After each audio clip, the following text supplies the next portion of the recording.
Ellen McCauley at Pray It Off in Syracuse, New York. And tonight we're going to talk about goals and plans.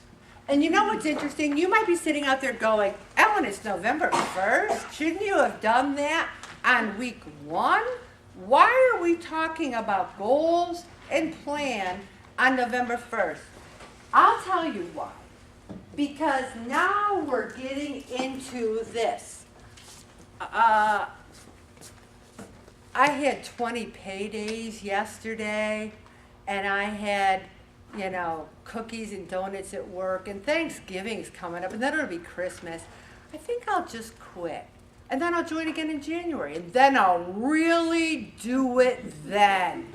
I will have my serious cap on, and I will do it. We are in the dog days of Pray It Off now. We are in the temptation days. We are in the I will either throw in the hat or I will buckle down. And I am telling you, last week when I said, who is with me and won't eat any candy during Halloween? There was 97 people in the room, and maybe 7 raised their hands with me. And this is a weight loss group.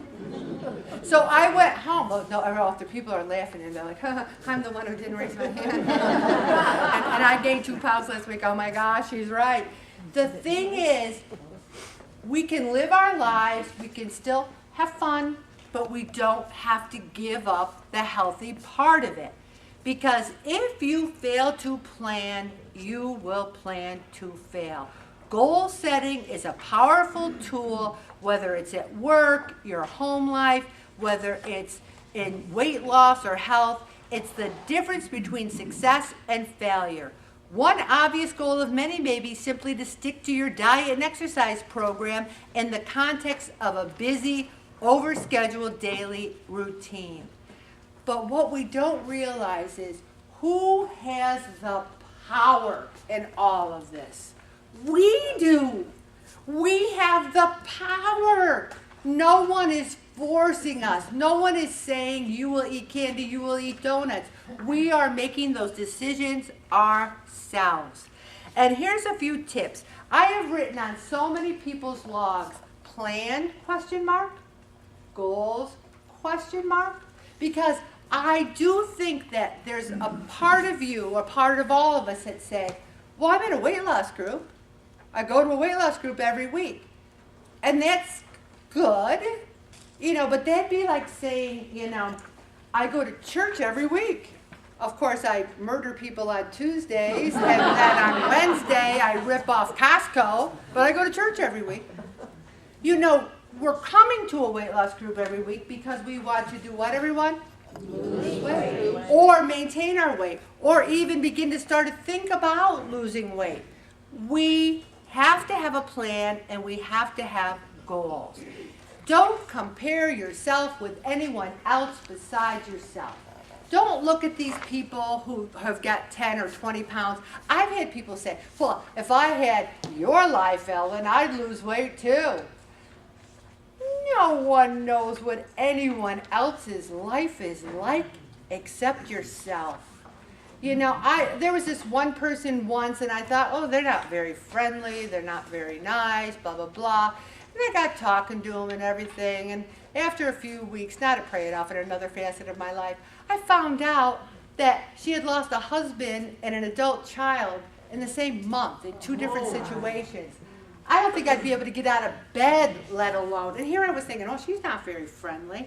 And, we don't know people's lives. We look at movie stars, we look at models, and we say, oh, if I was Oprah, I'd be skinny. Well, Oprah's not skinny. She fights the battles just like the rest of us. Focus on what, everybody? The present. This whole session has been focusing on the present. So you had 10 candy bars yesterday. Well, guess what? It's today. Does that mean you have to have 10 today? And all I say is, thank God they were fun size and not full size, right? And I always look at it, I go, isn't that a misnomer, fun size? And this one guy, oh, I'm having fun. But this one guy came into work today with a whole bag of Butterfingers, and he said, yeah, the kids didn't want these. I'm like, what are you talking about? I said, the kids come to my door, I take from the thing, I don't say, oh, what is your preference, young ghoul or goblin? What would you like? Oh, I don't have the little rings with the sucky thing on the end. He said, the kids wanted me to get the rings with the sucky things on the end. I guess I got to get those next year. I said, I'd get all Butterfingers. And either they take it, can you believe it? The kids are going, I don't want Butterfingers. Unbelievable. I, for one, really like Butterfingers. I don't know. Also, imagine the results of achieving your goal. You know, sometimes it's hard to imagine it. Sometimes when I look back at 2008, it's hard for me to imagine still doing Pray It Off in 2018. It really is. I'm thinking, what?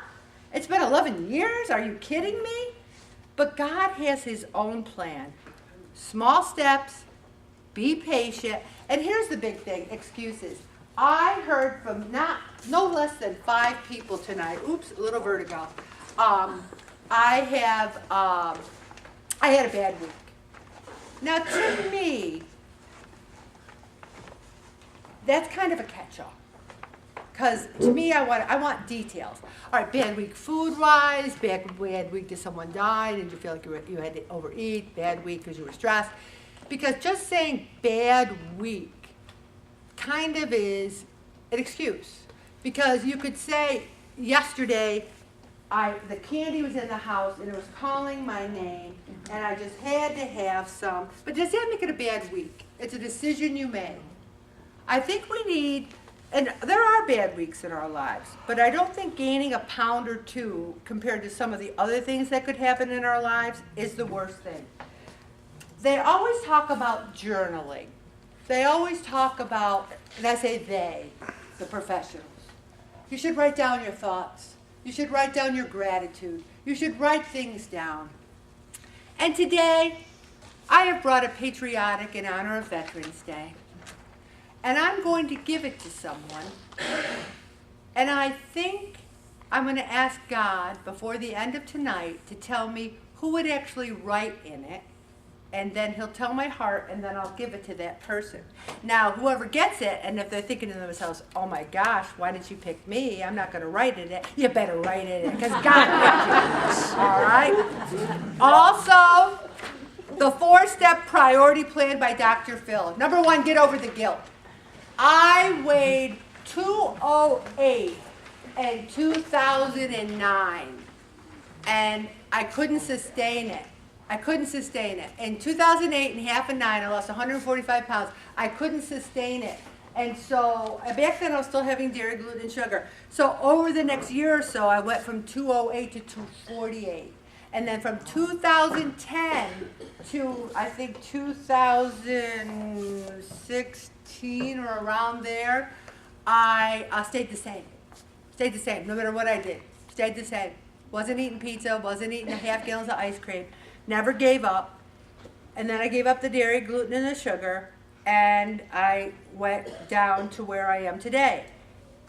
But I'm over the guilt of going from 208 to 248. I'm over the guilt of all my failures at Weight Watchers because I am where I am right now in the present and feeling guilty about yesterday or last year's weight or 2 years ago's weight.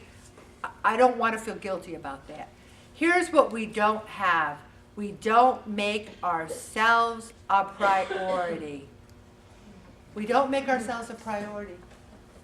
And what's interesting is so often we want to do everything for our children. Even when they're adult children, we want to be the fixers. We want to do, there's still wives and husbands out there who want to do everything for their spouse. Bob and I have a great differentiation of labor. He says, I'll do this. I said, okay, I'll do that. He says, I'll do this, I'll do that. When people say to me now, Ellen, is there anything I can do to help? Guess what I say? Let me think about that. Yes, can you do this? Today I needed some help because I was supposed to be in 2 places at once. And I know St. Pio can bilocate, I heard, but I can't. So I thought, how could I be here and there too? So I asked someone for help and they spotted me till I could make it to the other place. So ask for help. Also discover your passion. I love exercising with loud music I love singing. I love dancing. I have a passion for it now. Do I have a passion for going to the gym? No. Get the support of your family. So many people said, I just feel like I go to my sister's house and they have pizza and she wants me to eat the pizza. It's like Flip Wilson saying, the devil made me do it. You're like saying, my sister made me do it. You know, my sister doesn't want me to eat pizza because she knows I don't want to eat it. I'm going to stop right there, Bob.